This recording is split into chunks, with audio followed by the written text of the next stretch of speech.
Hello, welcome to learn quick zone. मेरा नाम है रुद्र। मैं ले आऊँ आप लोग के लिए बहुत ही इंपॉर्टेंट वीडियो। आज हम बात करेंगे करंट इशू के बारे में, जो सुप्रीम कोर्ट ने मराठा रिजर्वेशन को कैंसिल कर दिया है।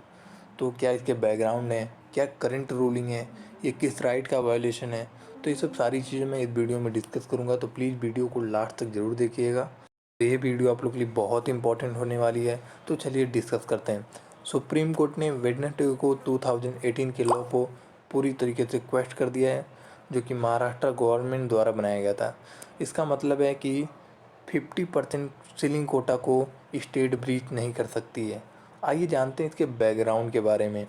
आखिर सुप्रीम कोर्ट ने इस पर स्टे क्यों लगा दिया? क्योंकि आपको ही पता है, एक फेमस केस था इंदिरा सोनी केस, और उसको ही जो है मंडल कमीशन केस भी कहते हैं। तो इस जजमेंट से ये निकल कर आया था कि 50% के ऊपर रिजर्वेशन नहीं मिल सकता है। तो आप कहेंगे कि महाराष्ट्र स्टेट के रिजर्वेशन से इसका क्या रिलेशन है? तो प्रॉब्लम है कि कुछ स्टेट में जो है 50% से ज़्यादा रिजर्वेशन दिया हुआ है, इसलिए ये प्रॉब्लम क्रिएट करता है और हमेशा क्रिएट करता है। इन 2017 11 मेंबर की जो है कमीशन बनी, जिसको हेड कर रहे थे रिटायर्ड जस्टिस NG गायकवाड़। उनका ये कहना था कि महाराष्ट्र को, जो मराठा जो लोग हैं, उनको जो है रिजर्वेशन मिलना चाहिए। किसके under? Socially and educationally backward class के अंदर। तो इसके बाद क्या हुआ, इस पे काफ़ी बहस हुई। फिर 2018 में महाराष्ट्र असेंबली ने इस बिल को पास कर दिया और बोला कि 16% जो रिजर्वेशन है वो मराठा कम्युनिटी को मिलना चाहिए। उसके बाद 2018 में बॉम्बे हाई कोर्ट ने इसको जो है सुना और कहा कि 16% रिजर्वेशन अगर हम बढ़ा देंगे, तो जो इंदिरा सानी केस है उसमें क्या लिखा था कि 50% के ऊपर आप रिजर्वेशन नहीं दे सकते हैं। अगर आप देंगे तो कुछ एक्स्ट्रा ऑर्डिनरी सिचुएशन में आप थोड़ा बढ़ा सकते हैं। और आप ही सोचो, अगर हम इसे बढ़ा देंगे 16%, तो कहीं ना कहीं ये देखिए, पहले से 52% है, अभी भी 52% है, 50 प्लस है। पर जैसे ही हम बढ़ाएंगे तो 67 से 68% तक हो जाएगा। तो ये कहीं ना कहीं एक इशू क्रिएट कर देगा। इसके बाद 2018 में ये केस बॉम्बे हाई कोर्ट में जाता है और उसमें बॉम्बे हाई कोर्ट जो इसको अपहोल्ड करती है और पॉइंट आउट करके ये बोलती है कि हम 16% रिजर्वेशन तो नहीं कर सकते हैं, हम इसको रिड्यूज करके जो है 12% जो है एजुकेशन में दे देते हैं और 13% जो है हम जॉब में देते हैं। लेकिन उसके बाद भी ये बात नहीं सही लगी, तो 2020 में सुप्रीम कोर्ट ने इस पर स्टे लगा दिया और ये case chief justice of India के पास रिफ़र कर दिया और बोला कि आप एक बेंच बनाइए, लार्ज बेंच, और इस पर डिस्कस कीजिए और इस बिल को इम्प्लीमेंट करिए जितना हो सके उतना, ताकि ये जो सारी चीज़ें चली आ रही है ना, ये क्रिएट ना हो और एक फाइनल जजमेंट जो है निकल कर आए।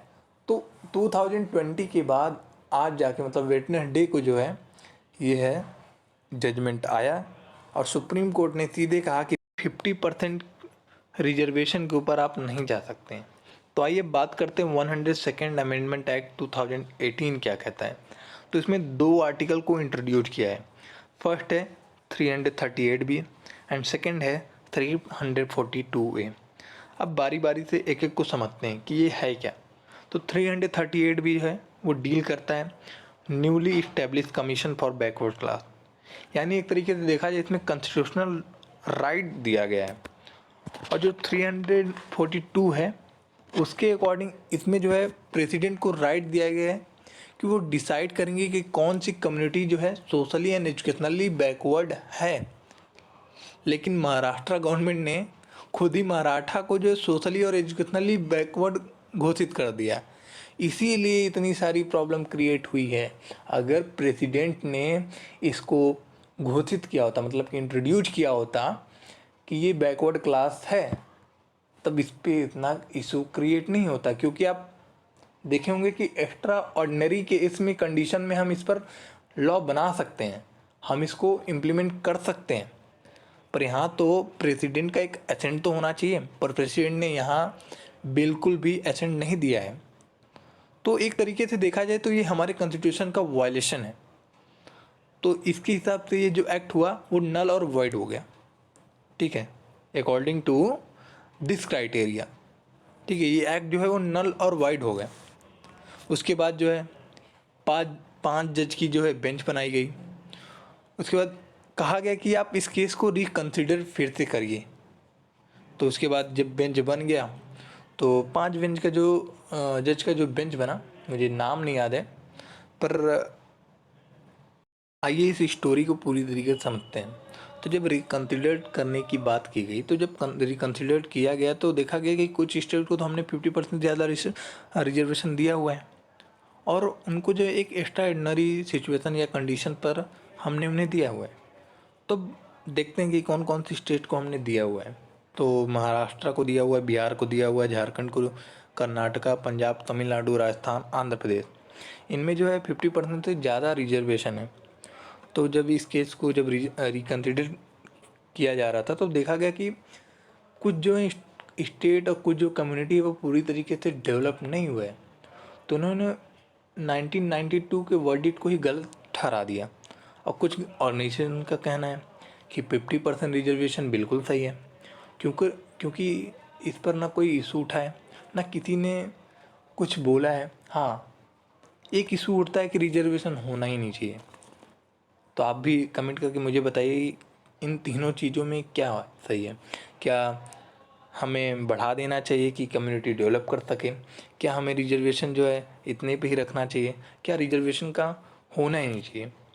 अब लास्ट में डिस्कस करूँगा कि मेरे हिसाब से ये फंडामेंटल राइट का जो वायलेशन है पूरी तरीके से, क्योंकि एक सेपरेट कम्युनिटी को जो आप रिजर्वेशन दे रहे हैं, ठीक है, तो कहीं ना कहीं आर्टिकल 14 को वायलेट करता है। आर्टिकल 14 जो है वो बात करता है राइट टू इक्वलिटी के बारे में, और देखा जाए तो ये आर्टिकल 21 को भी वायलेट करता है, ड्यू प्रोसेस ऑफ लॉ को।